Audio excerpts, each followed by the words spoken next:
우리 지난번에 사사기 11장 11절까지 살펴보았죠. 11절 말씀 제가 다시 한번 받들어 읽도록 하겠습니다. 이에 입다가 길르앗의 장로들과 함께 갔고 백성이 그를 자기들의 머리와 대장으로 삼았으며 입다는 미스바에서 자기의 말들을 다 주 앞에 보하였더라. 지난 시간에 우리가 배웠던 내용 잠시 복습하면요, 이게 입다가 안타깝게도 창녀의 아들이었지 않습니까? 그런데 이제 그 정실 부인의 아들, 우리식으로 표현하면요, 정실 부인의 아들이 상속에 권한이 없다, 자격이 없다, 그래서 쫓겨났습니다. 쫓겨나서 길르앗에서 쫓겨나서 지금으로 치면 뭐 좋게 얘기하면 로빈훗, 좀 나쁘게 얘기하면 건달 같은 사람들과 어울려 지내고 그런 삶을 살았었는데, 이게 이제 그 암몬 족속이 쳐들어오기 시작했기 때문에 지금 이제 길르앗의 장로들이 와서 우리 앞에 나가서 싸울 사람, 그 싸울 사람으로 입다가 머리가 되고 대장이 돼서 싸워줬으면 좋겠다, 이렇게 부탁하러 왔던 거죠. 그런데 이제 입다가 흥미롭게도 지금까지 우리가 봤던 사사하고는 굉장히 결이 좀 다릅니다. 보통 하나님이 부르셔서 사사로 나가면요, 뭐 조건 없죠. 기드온이 조건을 좀 달았어요, 성경을 보시면. 근데 이제 그 사람은 믿음이 좀 부족하니까 하나님의 뜻이 맞습니까 아닙니까, 그 확신을 좀 구했는데, 입다는요, 하나님과의 관계에서가 아니라 다른 사람과의 관계에 있어서, 그것도 정치적인 목적으로 머리와 대장으로 삼아주는 조건으로 내가 나가서 사사 역할을 하겠다, 이렇게 얘기를 합니다.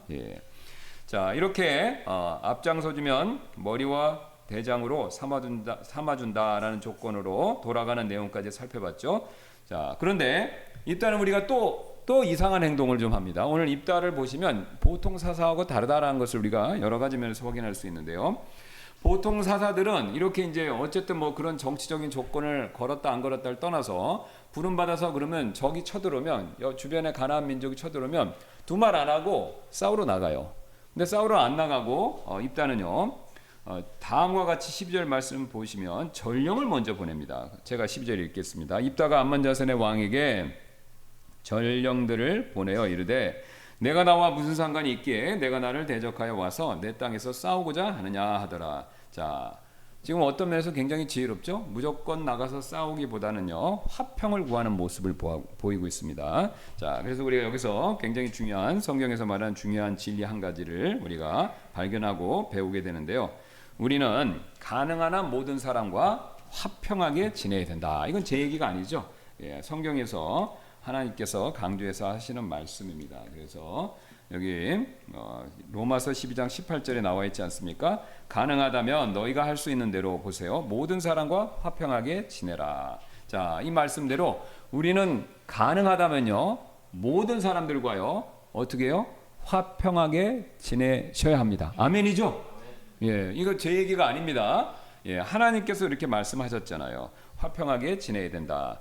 그런데요, 이게 세상에서는 오해를 합니다. 우리가 누구하고 화평하게 평화롭게 지내려면요, 이 강팍하고 거칠고 싸움을 좋아하는 세상 사회에서는요, 저쪽이 좀 좋게, 사이좋게 지내려면요, 약자로 인식해요. 그래서 속된 말로 저 사람은 싸울 용기와 힘과 담대함이 부족하구나, 그러니까 저 사람은 나한테 꼼짝 못하겠구나 라고 생각하고 더 강하게 나가죠. 사실 지금 그것과 굉장히 유사한 상황입니다. 그런데 입다는요, 앞에 나왔던 기드온하고는 틀려. 기드온은요, 겁이 굉장히 많은 사람이에요. 여러 번 싸우러 못 가고 하나님께 증거와 표적을 구하면서 굉장히 망설였던 사람이거든요. 아시는 것처럼 타작도 타작마당에서 못하고 어떻게 해요? 포도주 포도를 즙으로 만드는 그 틀에 가서 밑에 숨어서 거기서 그 타작을 했던 사람이잖아요. 앞에 기드온처럼 이 사람은 겁이 많았기 때문에 화평을 구한 것이 아니었습니다. 성경은요, 우리가 지난 시간에 살펴봤던 것처럼 11장 1절 보면요, 매우 용감한 사람이었다라고 이렇게 평가하죠. 11장 1절, 이제 길르앗 사람이 입다는 큰 용사요. 그래서 여기서 용사라는 단어는요, 전쟁에서 굉장히 싸움을 잘하는 전사, 이런 뜻입니다. 그러니까 싸움을 굉장히 잘했죠. 그러나 싸움을 잘했지만 무조건 싸우러 가지는 않았다라는 거죠. 그런 거 보면요, 이게 입다가 싸움의 고수인 게 맞아요. 진짜 싸움 잘하는 사람은요, 여러분 이 주목 영화 이런 거 보신 적 있으시나요? 진짜 주목 영화 같은 데서 진짜 싸움 잘하는 사람은 될 수 있으면 안 싸우죠. 예, 될 수 있으면 안 싸웁니다. 될 수 있으면 일단 좋게 지내려고 그러죠. 자, 그래서 잘 싸우는 사람은 무조건 처음부터 싸움 안 합니다. 성경에도 그 예가 있습니다. 조폭 영화에만 제가 그 근거를 드린 게 아니라 성경에서 전사 중에서 제일 대표적인 사람 누구죠? 다윗. 근데 다윗도요, 무모한 싸움은 싸우지 않습니다. 다윗도 사울하고 여러 번 부딪힐 뻔했지만 싸움을 피하죠. 특히 구체적으로 2번 어떻게 해요?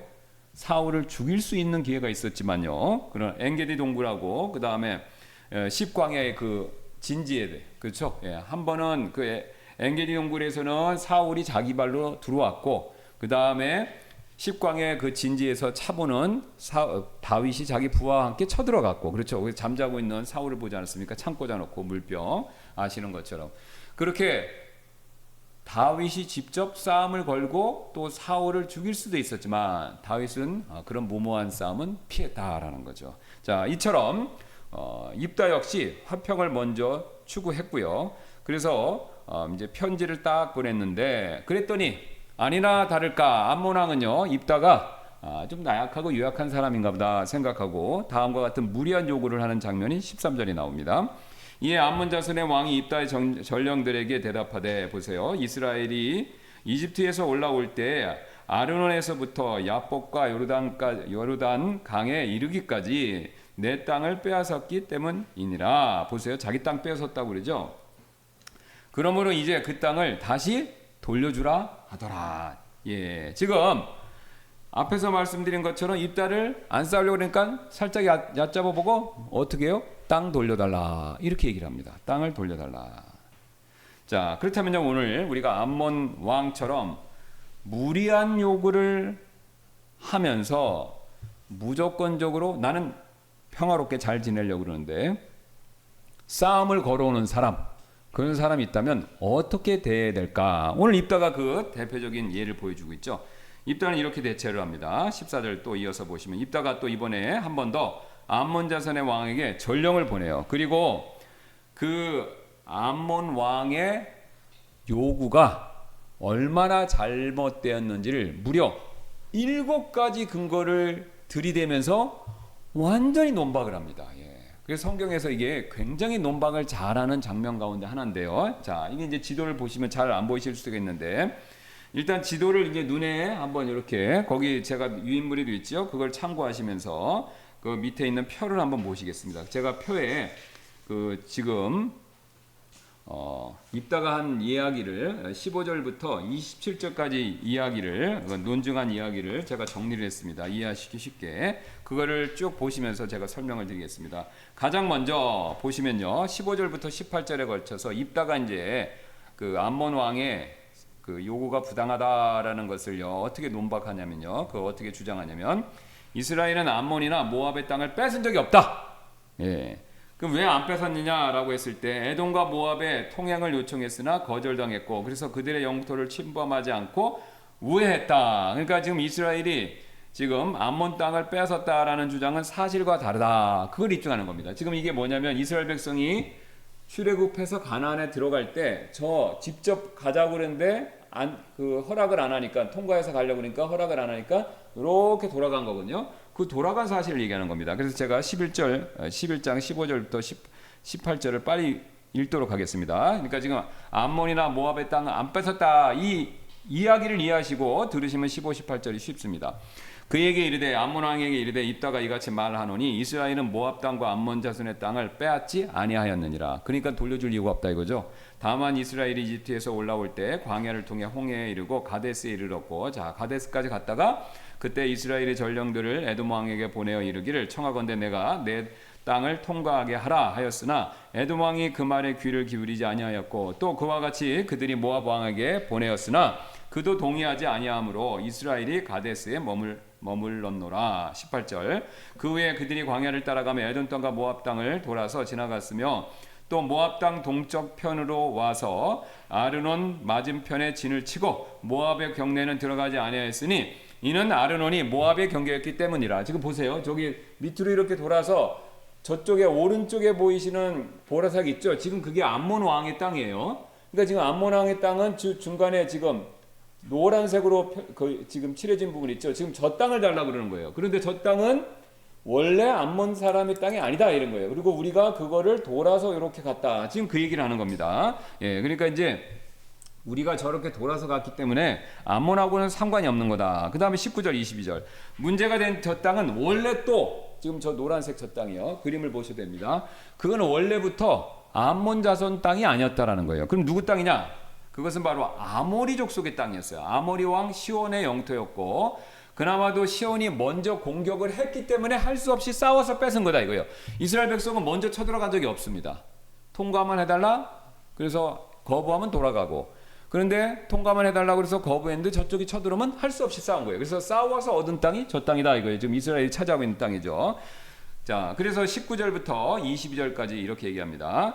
설령 정복한 땅이라도 암몬에게서 빼앗은 것이 아니니까 돌려줄 이유가 없다. 19절 또 이스라엘의 헤스본의 왕 곧 아모리 족속의 왕 시온에게 전령들을 보내어 그에게 이르되 이번에도 또 이제 돌아가겠다 이거죠. 원하건대 우리가 당신의 땅을 통과하여 내 처소에 이르게 하라 하였도다. 그러니까 여기 돌아와서 가나안 땅으로 지금 들어가겠다 이거죠. 그러나 시온이 이스라엘을 신뢰하지 아니하여 자기의 지경을 통과하지 못하게 할 뿐 아니라 시온이 자기의 온 백성을 모아 야하스에서 진을 치고 이스라엘을 대적하여 싸웠더라. 이에 주 이스라엘의 하나님께서 시온과 그의 온 백성을 이스라엘의 손에 넘겨주셨더라. 그리하여 이스라엘이 그들을 쳐서 그 지역의 거주민인 아모리 족속의 온 땅을 소유하였더라. 그들이 아르논에서 야복까지와 광야에서부터 요르단강에 이르기까지 아모리 족속의 온 지경을 소유하였느니라. 그러니까 요즘 이거죠. 저건 원래 당신 땅이 아니라 시온의 그 왕 아모리 왕 시온의 땅이었다. 그나마 쳐들어와서 우리가 정복해서 뺏은 거다. 그러니까 당신 옆에 있는 보라삭의 암몬 땅하고는 상관이 없는 거다. 이 얘기를 한 겁니다. 그 다음에 23절 여기서 끝나지 않고요.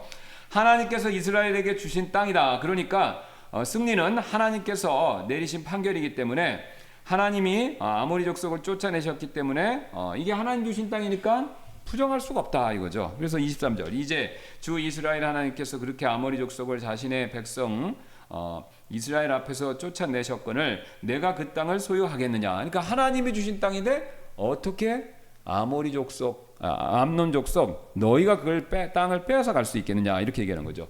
여러분 지금과 다르게 그 당시에는요 신들의 세계예요. 모든 민족과 개인은요 신을 다 믿습니다. 최소한 한 개 신 이상. 신을 안 믿는 게 이상한 거예요. 지금은 신을 안 믿어도 되지만요 그 당시에는요 다 신을 믿습니다. 안 믿는 사람이 이상한 사람이에요.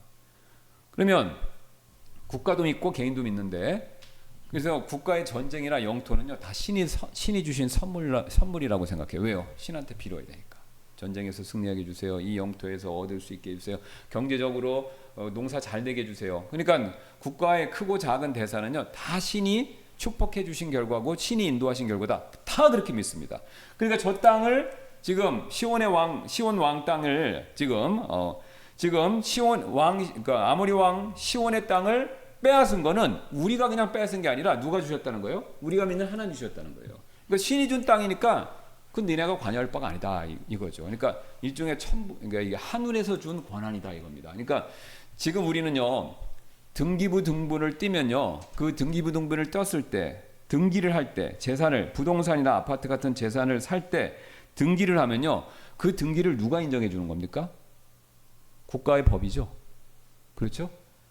그 당시는요 등기를 띄면요 그 등기를 누가 인정해 주냐면 신이 인정해 주는 거예요. 그래서 실제로 이런 토지 소유권 같은 거를 신전에 이렇게 이렇게 봉헌하는 경우도 있습니다. 이게 신이 준 땅이라고 그래서. 그러니까 지금 하나님이 주신 땅이니까 당신들이 가져갈 수가 없다. 게다가 24절에 이걸 더 발전시키죠. 너희도 너희 신이 준 땅을 소유하고 있지 않느냐?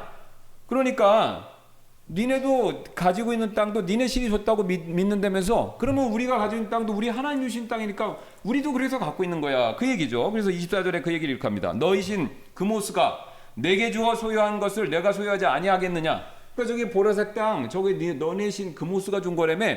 그러니까 너희도 그모스가 준 땅이라 갖고 있다며. 그럼 우리는 이 땅은 여호와 하나님이 준 거야. 그래서 우리는 여호와께 받았기 때문에 내가 갖고 있는 거야. 그 얘기를 하는 겁니다 지금. 그 다음에 25절에 그 다음에 발락 이야기를 끊어요. 발락도 이 땅을 문제 삼지 않았다. 당시 당사자였던 모압 왕 발락 밑에 있던 그 모압 왕 발락도요. 이 이스라엘 백성이 저 지금 지금 현재 그 노란색 땅, 이 땅을 차지했었을 때 발락도 이의를 제기하지 않았다라는 겁니다. 25절. 이제 내가 모압 왕 십볼의 아들 발락보다 더 나은 적이 있느냐? 그가 이스라엘을 대적하여 다툰 적이 있었느냐? 혹은 그들을 대적하여 싸운 적이 있었느냐? 그러니까 발락도 아무 말도 안 했기 때문에 뭐 얘기할 게 없다는 거죠. 그 다음에 26절 보면 더 굉장히 더 놀라운 사실을 얘기하는데요. 300년 동안 아무도 반환을 요구하지 않았다는 겁니다. 26절 보겠습니다. 이스라엘의 헤스본과 그것의 고을들과 아로엘과 그것의 고을들과 아르논 지경에 있는 모든 도시의 관지 300년이 되었거늘 그동안 너희가 어찌하여 그것들을 도로 찾지 아니하였느냐? 300년 동안 입 다물고 있다가 왜 이제 와서 그걸 달라 그러냐? 일명 이거 뭡니까? 공소시효 지났다는 거잖아요. 그렇죠? 예. 근데 왜 와서 지금 이 얘기하느냐 이거죠. 그 다음에 27절이 제일 중요합니다. 하나님께서 판단하실 것이다. 자, 27절. 그런즉 내가 내게 죄를 짓지 아니하였거늘 보세요. 억지로 땅 뺏은 거 아니라는 거예요. 너는 내게 잘못을 범하여 나를 대적하여 싸움을 거는도다. 재판관이신 주께서 이날 이스라엘 자손과 암몬 자손 사이에서 판단하실지니라 하더라. 자, 지금 이제 입다는요 완벽하게 자기가 싸워야 될 논리를 충분히 갖춘 거죠. 그렇죠?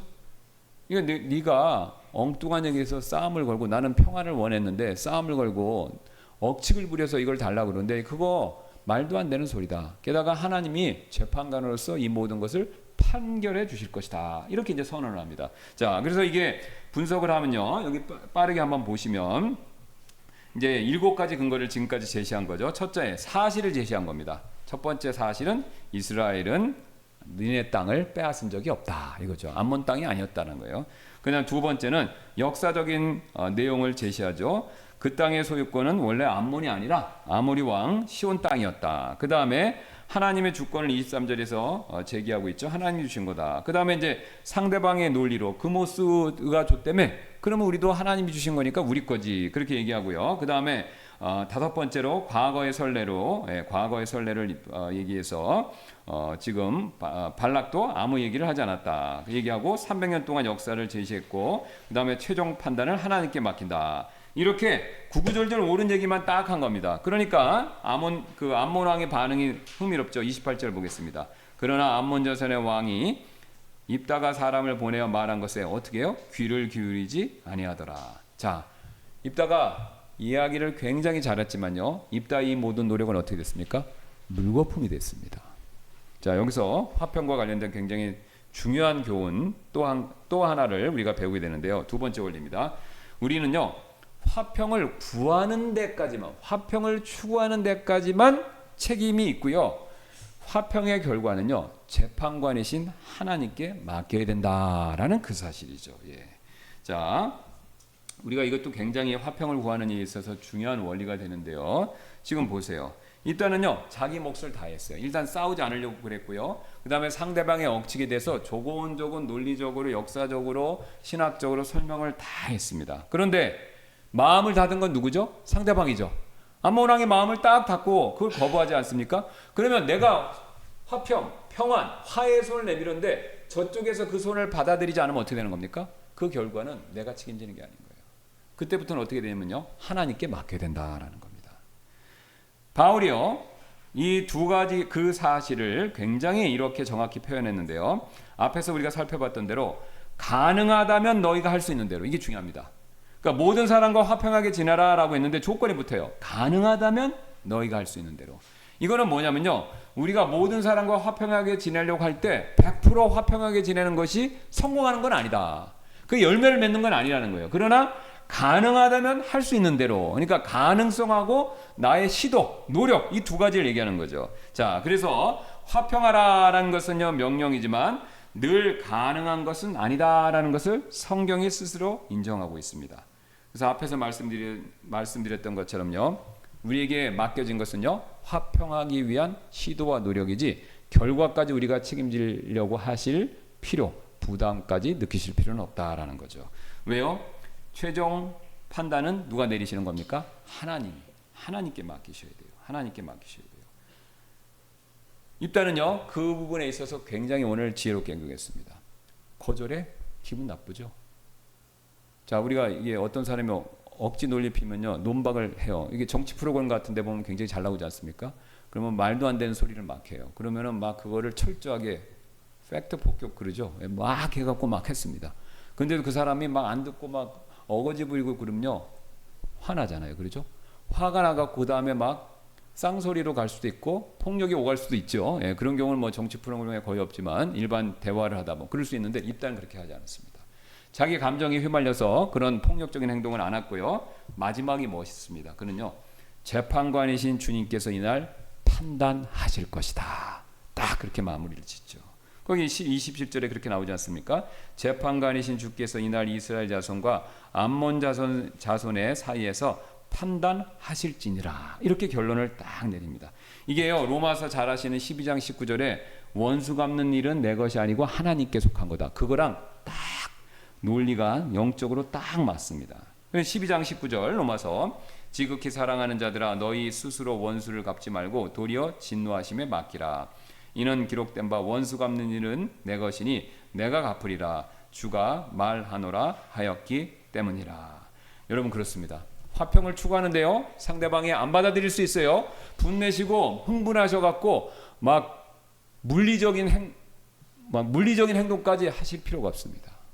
거기서 멈추시고요, 하나님께, 재판장이신 판단관이신 하나님께 맡기면 됩니다.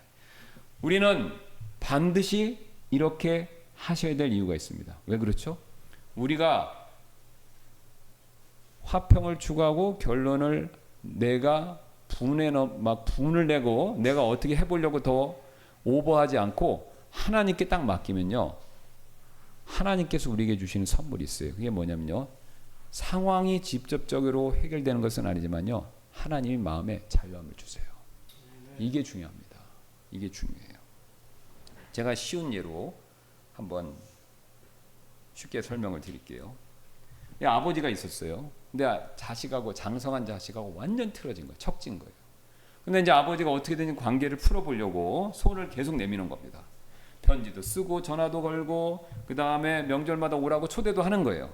자, 그리고 기회가 닿는 대로, 야, 아버지가 뭐 잘못한 거 있냐? 그렇게 사과도 하고 그 다음에 오해한 거 있으면 차분히 설명도 다 해줘요. 그런데 아들이 끝내 문을 열지 않는 겁니다. 마음의 문을 닫는 거예요. 자, 이때 보통 아버지 같으면 두 가지 함정에 빠지기 쉽죠. 첫째는 뭐죠?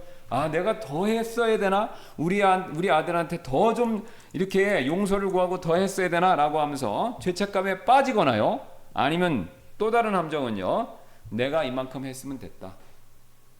난 더 이상 못하겠다. 그리고 마음을 완전히 닫아버리는 거죠. 두 가지 함정에 우리는 너무나도 쉽게 빠질 수 있습니다. 그런데요, 우리가 복음을 확실히 믿으면요, 제3의 선택의 길이 생깁니다.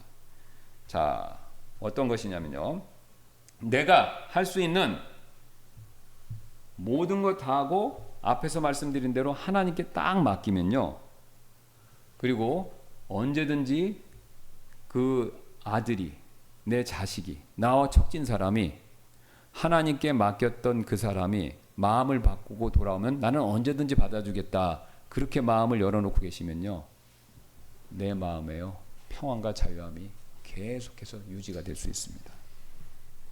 왜냐면요,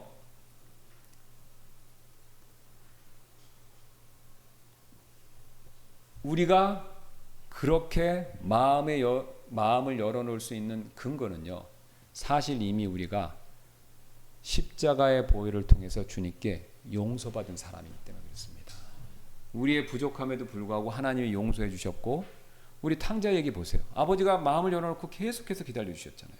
그러니까 우리가 그 사실을 이해하고 깨닫고 있기 때문에 사실 우리는 알고 있죠. 그런데 우리가 잊고 있는 거죠. 그러나 우리가 그것을 늘 기억하고 생각하고 있으면요, 우리가 언제든지 그런 마음의 자세를 취할 수 있고, 그게 우리에게 마음의 평안과 화평을 줍니다.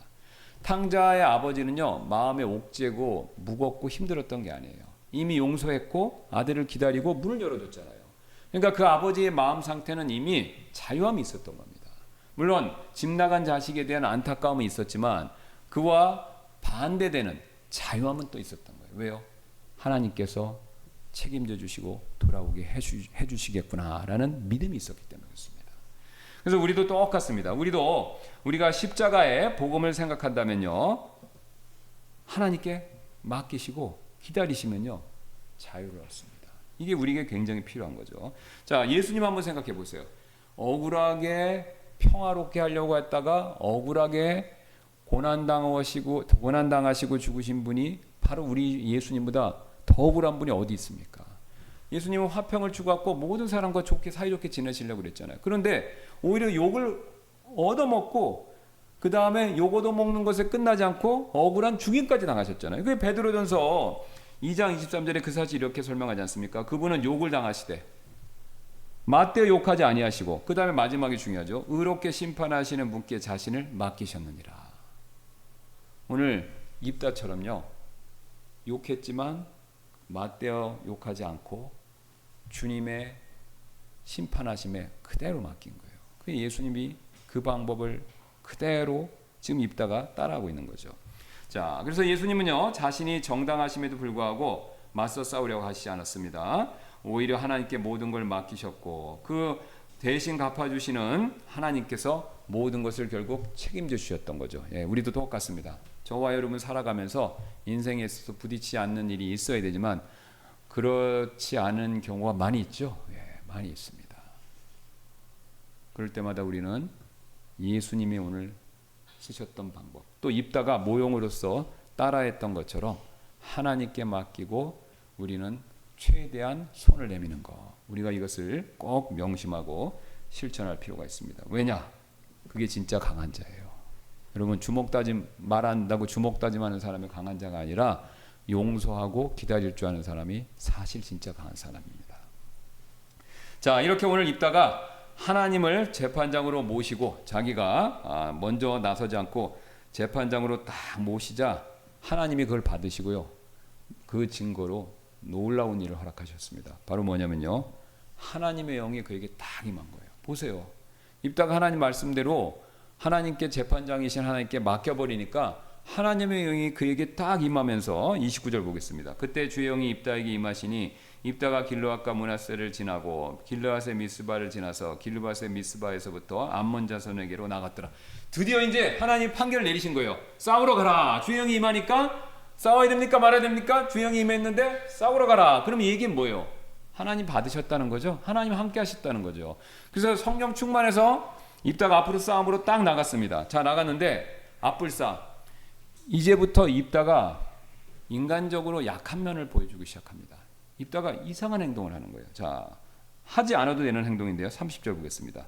입다가 주께 서원하여 이르되 주께서 반드시 암몬 자손을 내 손에 넘겨주시면 그때 이렇게 되리니 곧 내가 암몬 자손으로부터 평안히 돌아올 때에 무엇이든지 내 집 문화에서 나와 나를 맞이하는 것은 참으로 주의 것이 되리니 내가 그것을 번제 헌물로 드리겠나이다 하더라. 이에 입다가 암몬 자손에게 나가서 그들과 싸우더니 주께서 그들을 그의 손에 넘겨 주셨더라. 그가 아로엘에서부터 내가 민닛에 이르기까지 20개의 도시를 치고 또 포도원 평야에 이르기까지 심히 크게 사륙하였더라. 이렇게 암몬 자손이 이스라엘 자손 앞에서 굴복하였더라. 자, 지금 자신이 내용이 뭡니까? 승리하고 개선해서 집에 돌아갈 때 자신을 처음 맞이하는 그 어떤 것은 뭘로요? 번제 헌물로 드리겠다. 이렇게 서원을 해버린 겁니다. 예, 굉장히 이상한 돌발적인 행동을 하죠. 자, 그랬는데 진짜로 이제 하나님이 함께 해주셔서 개선해서 집으로 돌아왔죠. 집으로 돌아왔는데 놀랍게도 다음과 같은 불상사가 일어났습니다. 34절입니다. 입다가 미스바에서 돌아와서 자기 집에 이르를 때 보라, 그의 딸이 작은 북을 들고 춤추며 나와서 그를 맞이하였더라. 그녀는 그의 외동딸로 그녀 외에는 그에게 아들딸이 없었더라. 개선한 자신을 맞이한 게 하필 누굽니까? 무남동녀 외동딸이에요. 아들도 없고 다른 딸들도 없고 딸 하나 딱 한 명 있는데 그 딸이 딱 나온 겁니다. 그러니까 입다가 어떻게 된 거예요? 서원을 했는데 그 서원의 대상이 누가 된 겁니까? 자기 딸이 된 거예요. 무남동녀 하나밖에 없는, 아들도 없는데 그 하나밖에 없는 딸이 지금 서원의 대상이 돼버린 거죠. 그러니까 35절 입다가 크게 후회를 하죠.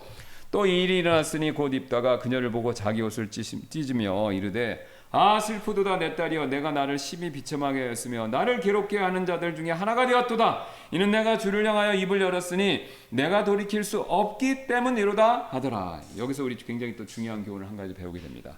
바로 뭐냐면요, 우리는요 하나님 앞에서요 말 조심해야 됩니다. 말 조심해야 돼요. 입다라는 이름의 뜻이 뭐냐면요, 하나님이 여신다예요. 하나님이 여신다인데 지금 입다는요, 자기 입을 잘못 열어서 굳이 꼭 하지도 않아도 되는 서원을, 그 서원의 말을 입을 잘못 열어서 자기 인생에서요, 자기가 가장 사랑하는 사람을 잃게 된 겁니다. 왜냐면요, 잠언에 이미 이런 말씀이 있죠. 사망과 생명이 혀의 권능 안에 있다. 그렇죠? 말 한마디가 천냥빛 갖는다고. 이 사람 말에는요, 보이지 않지만 엄청난 힘이 있습니다. 우리 오늘 예배드리기 전에 이 간증 얘기를 좀 들었어요. 제가 이거 자세히 말씀을 할 수 없는데, 그러니까 말을 실수로 하면요, 부부간에도요 큰 상처를 줄 수 있어요. 부모 자식간에도. 의도는 그게 아니었는데. 그러니까 지금 오늘 입다가 딱 그 실수에 빠진 겁니다. 그래서 다윗이 유명한 시편에서 이런 기도를 하지 않았습니까? 141편 3절.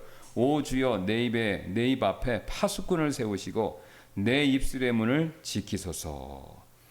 여러분, 오늘 입다가 승리한 것은요, 그가 한 서원 때문이 절대로 아니었어요.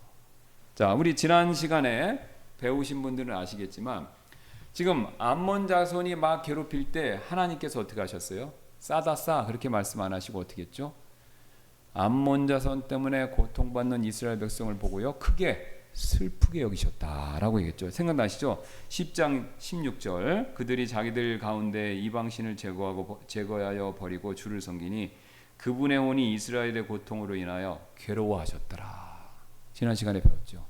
하나님께서요, 이스라엘 백성들이 죄짓고 고통받는 것, 그것에 대해서 쌤통이다 생각하신 게 아니라 괴로워하신 거예요. 불쌍하게 여기신 거예요. 지난번에 제가 설명드렸던 것처럼 호세아처럼요, 호세아처럼요, 자기 아내인데 자기 아내가 창녀 같은 그런 행동을 하고 여자로서 존귀함을 얻지 못하는 걸 볼 때 불쌍히 여긴 거예요. 싸다라고 생각했던 것보다. 하나님도 이스라엘 백성에게 똑같이 그런 생각을 품고 계셨던 겁니다. 그래서 하나님이 불쌍하게 여기셔서 선택한 사사가 누굽니까? 그게 입다잖아요.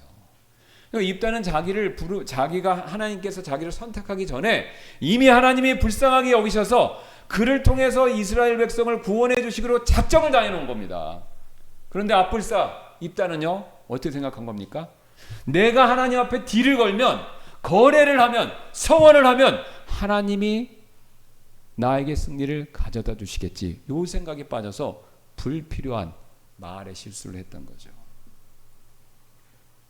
자, 여기서 입다 서원에 대해서 우리가 한번 짚고 넘어갈 내용이 있습니다. 이게 역사적으로 정말 그러면 이 입다의 딸을 어떻게 한 거냐, 번제 헌물로 드렸냐, 아니면은 설마 그럴 리가 있느냐라고 해서 그냥 이게 성소에서 헌신하는, 평생 시집 안 가고 헌신하는, 봉사하는 사람으로 드려진 거냐, 이 두 가지 해석이 있습니다. 그 두 가지 해석에 대한 내용은 제가 표에 넣었으니까 제가 간략하게만 설명드리도록 하겠습니다. 그게 이제 하나는 뭐냐면, 입다가 이제 번제물로 드린다는 이유 때문에 실제로 인신공양을 드렸다 이거죠. 근데 이제 이건 문제점이 있어요. 하나님은 인신공양을 받으십니까?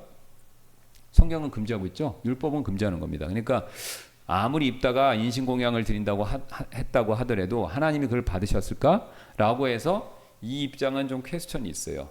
그래서 이제 그 부분 때문에 이번에는 그게 맨 밑에 저기 보시면은 그 뒤쪽에 가시면 11장 37절 38절 보면요, 죽는다는 얘기가 아니라 처녀됨 얘기가 나와요. 그렇죠? 37절 38절 보시면요, 입다의 딸이 처녀됨 얘기를 막 합니다. 그래서 앞에선 번제한물이고 맨 밑에서는요, 처녀됨 얘기예요. 그러니까 서로 안 맞죠. 그러니까 이제 처녀됨에다가 무게를 두시는 분들은 이게 인신 헌물을 드린 게 아니라 이게 헌신을 시켜서, 그러니까 이제 독신의 은사자로서 하나님을 섬기는 걸로 한 거다, 이렇게 보는 거죠. 그러면 이제 그게 왜 입다에게 슬픔을 주냐라고 했을 때, 지금 입다의 자식은 몇 명입니까? 한 명이죠.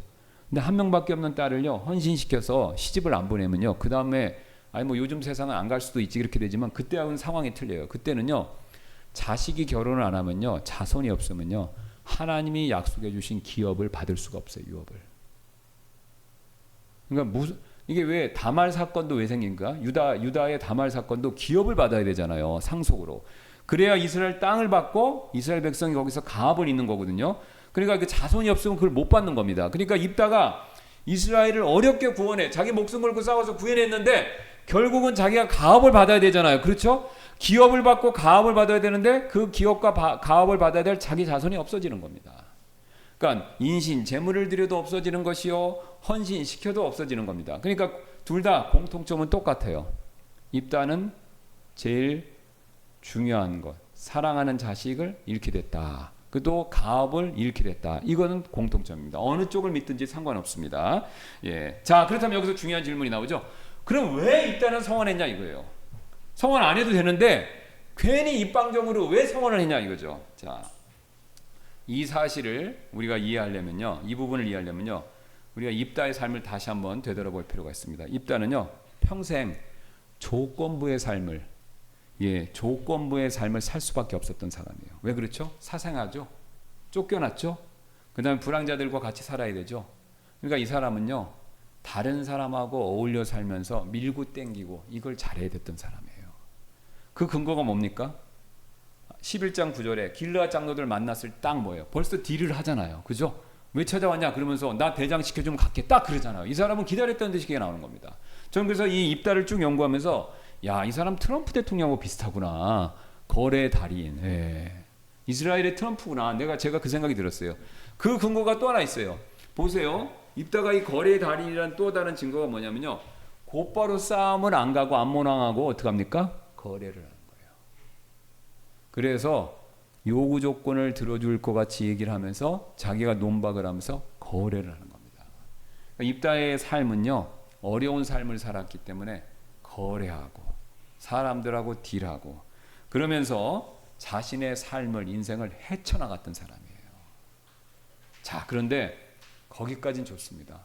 이 거래하고 딜하고 그래서 사람들하고 단판 짓는 거, 이거 선수였던 입다인데 그 입다가요, 실수한 게 있어요. 하나님한테는 그래서는 안 된다라는 거였죠.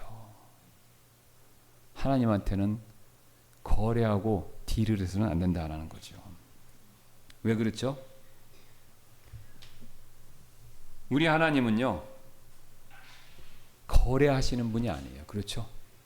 우리는 사람이지 않습니까? 하나님은 창조주이세요.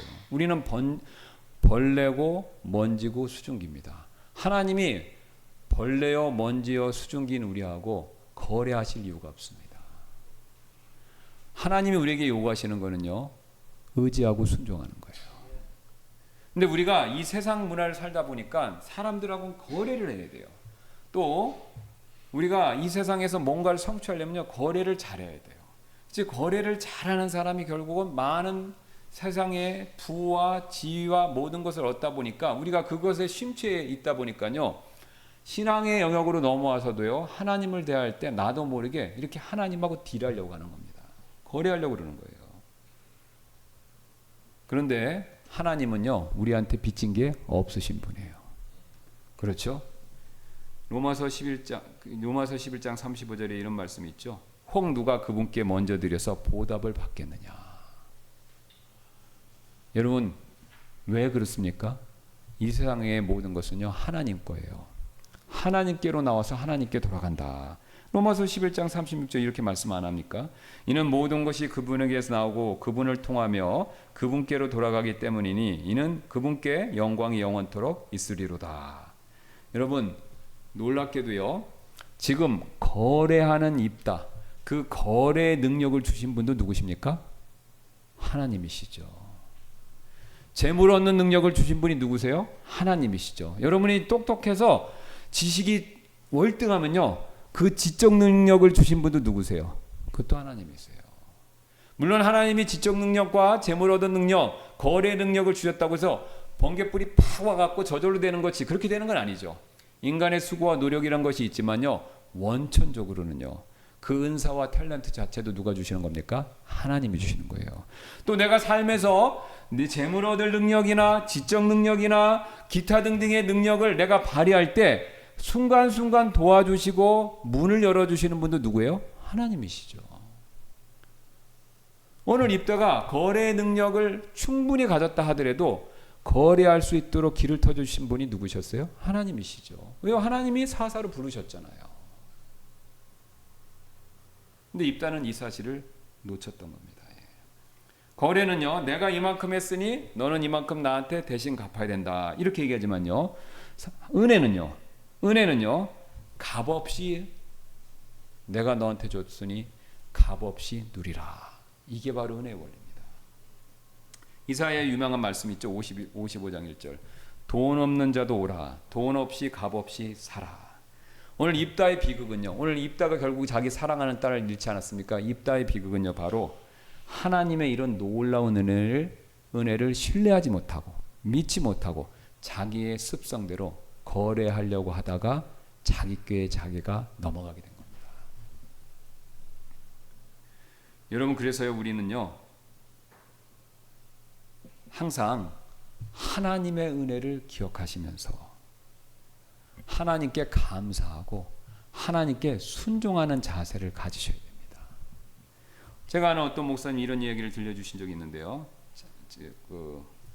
자신이 알고 있던 어떤 아이의 이야기인데, 이 아이가요, 오랫동안 이제 보육원을, 이제 고아원인데 그 보육원으로 바뀌었죠. 보육원을 전전하다가 어떤 한 가정에 입양이 되었다고 합니다. 그런데 이 입양된 아이가, 그 아이는요, 새 부모님 집에서 누가 시키지도 않았는데 설거지도 하고 동생들도 돌보고 한 번도 때를 쓰지 않고 울지도 않고 굉장히 말을 잘 듣는 거예요. 그래서 이 입양한 양부모님이 처음에는 기특하다고 여겼는데 곧 가슴 아픈 진실을 알게 되었습니다. 이 아이는요, 여러 집을 전전긍긍하다 보고 또 보육원에 있다 보니까요, 자기가 자기 자신의 쓸모를 입증해야만 집에 머물 수 있다라는, 이게 배인 거예요. 이 집에서 내가 쫓겨나지 않으면 내가 뭔가 이 집에 유용한 존재다라는 것을 보여줘야 된다라는 게 무의식적으로 강박관념이 생겼던 거예요. 왜냐?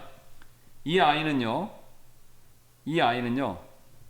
그 누구도 자신에게 거저주는 사랑, 이걸 느껴보지 못했던 겁니다.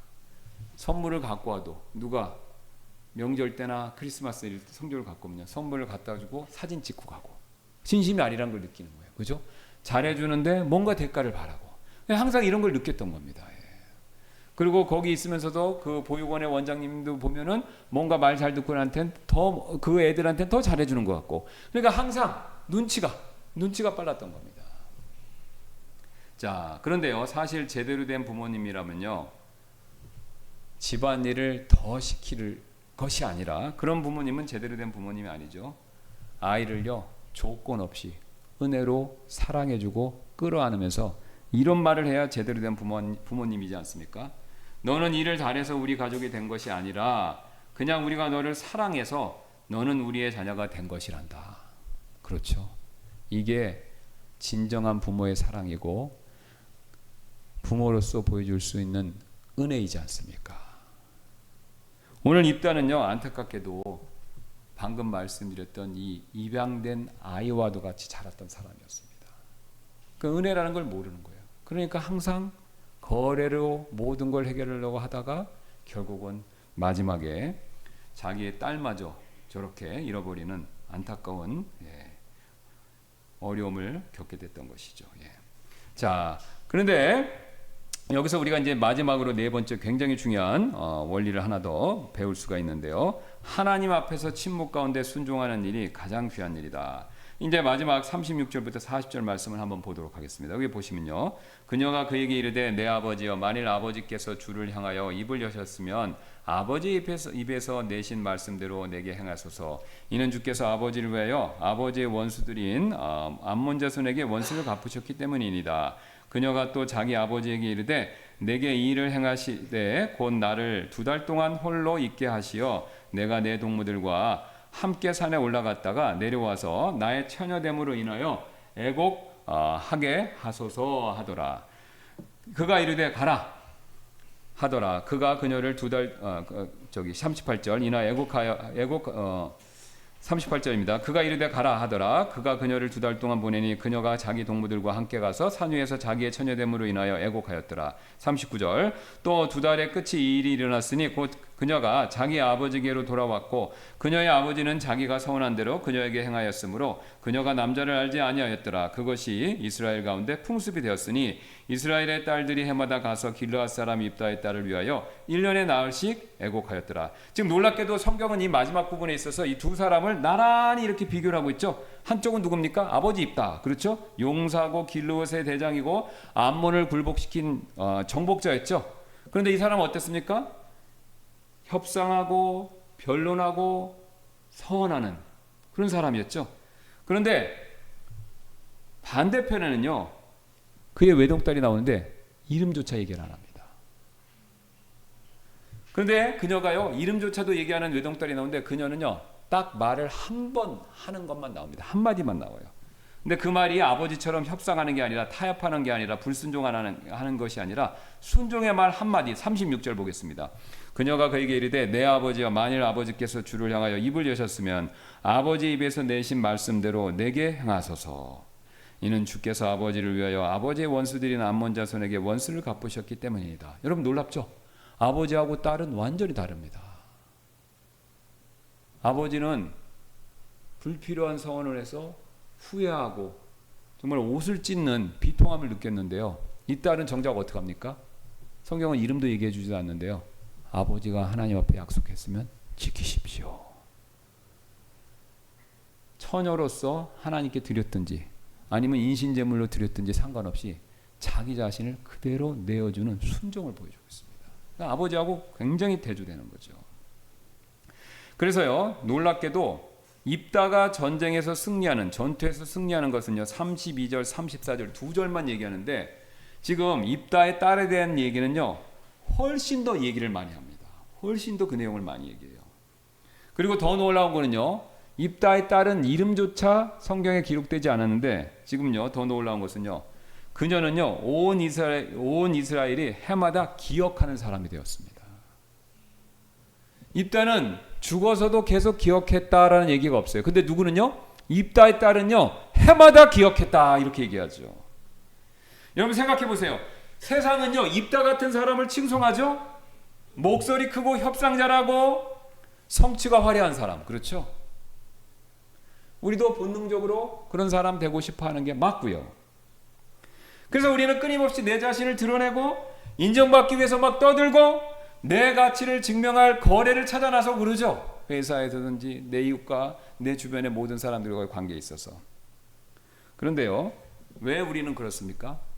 남들이 나를 알아주었으면 하는, 인정받고 싶어하는 마음이 있기 때문에 그렇죠. 인정의 우상, 이게 우리 안에 깔려 있는 겁니다. 오늘 입다는요, 그게 굉장히 그거를 굉장히 갈망했던 사람이에요. 컴플렉스가 있잖아요. 사생아였고 내쫓겼고. 그래서 그는요, 불필요한 그런 행동을 했던 겁니다. 그러나 하나님의 가치적으로는요, 정반대입니다. 성경은 이렇게 말씀하죠. 마태복음 23장 12절. 자기를 높이는 자는 낮아지고 자기를 낮추는 자는 높아지리라. 하나님의 우리를 평가하는 기준은요, 세상과 정반대예요. 세상은 우리를 드러내서 인정받으라고 하지만요, 하나님은 반대로 우리를 낮출 때 인정해 주신다 이렇게 말씀하시죠. 그래서 하나님께서 하나님 보시기에 정말로 눈에 값진 것은요, 화려한 협상력, 화려한 언변이 아니라 베드로전서 3장 4절 말씀에 따르면요, 온유하고 조용한 영, 그것이 하나님 눈앞에서 값진 것이다 이렇게 말씀하죠. 오늘 이 입다의 딸이 딱 그 모습입니다. 여러분 사실 우리는요, 제가 거듭거듭 말씀드리지만 세상에 나가서 내 존재를요, 애써서 증명하고 입증할 필요가 없습니다. 오해하시면 안 됩니다. 그렇다고 해서 나가서 일도 하지 말고 어떤 지위를 얻으려고 노력도 하지 말고 그냥 아무렇게나 살아라 이 뜻이 아닙니다. 여러분 수고하고 애쓰셔야 되지만 그 수고하고 애쓰는 목적이요, 내 자신을 인정받고 싶어서 하는 그 마음이 목적이 될 때 우리의 삶은요, 오히려 오늘 입다와 같은 삶이 될 수 있다라는 겁니다. 오히려 하나님께서는요, 우리를 그리스도 안에서 다 인정해 주셨습니다. 받아주시고 인정해 주셨어요. 우리가 그거를 믿을 때 우리가 수고하고 애쓰고 노력한다 하더라도요, 그게 올무가 돼갖고요, 나 자신을요, 내가 섬기는 인정의 우상에 내 자신을 제물로 바치고 내 주변 사람을 제물로 바치는 일을 막을 수 있는 겁니다. 여러분, 일 중독에 빠진 사람은요, 자기 자신만 제물로 바치는 게 아니라요, 자기 가족도 바칩니다. 자기 이웃도 바치고 자기 친구들도 다 바쳐요. 그렇죠? 네. 일을 위해서 다 희생시키잖아요. 왜 그렇죠? 일이 나빠서요? 아니죠. 일은 열심히 해야 되죠. 그러나 인정받고 싶어하는 그 우상, 거기에 희생물로 바치는 겁니다. 여러분, 우리는 이 사실을 명심하셔야 됩니다. 게다가 더 놀라운 사실은요, 오늘 이 입달 때는요, 놀랍게도 예수 그리스도의 모형이 되는 거예요. 예. 그 딸이 아무런 항변, 변명, 핑계 없이 그대로 순종하고, 그렇죠? 희생물이 되는 그 길을 갔던 것처럼, 여러분 어떻습니까? 예수님도 똑같이 그 길을 가셨죠. 예. 그분은 죽기까지 순종하셨고 곧 십자가의 죽으심으로 자신의 순종하심을 입증하셨지 않습니까? 입다는요, 입을 열어서 딸을 잃었지만요, 예수님은요, 침묵 가운데 순종하심으로 잃어버렸던 우리를요, 구원시켜 주신 겁니다. 그분은요, 도살장으로 가는 어린 양같이 자기 입을 열지 않으셨습니다. 입다하고는 정반대였던 거죠. 그래서 우리가 잠잠한 순종, 오늘 입다의 딸처럼 잠잠한 순종은요, 우리가 우리를 위해서 십자가에 못 박혀 죽으시고 또 우리를 위해서 부활하시고 자신의 의를 우리에게 선물로 주신 예수 그리스도, 그분께 감사함의 표시가 되어야 된다라는 거죠. 그래서 여러분, 그리스도 안에서 인정받는 사람들은요, 굳이 말을 많이 할 필요 없습니다. 자기를 드러낼 필요도 없고요, 자기를 내세울 필요도 없고요, 뭔가를 입증하기 위해서 오버할 필요도 없는 겁니다. 여러분, 여기서 참 자유가 나옵니다.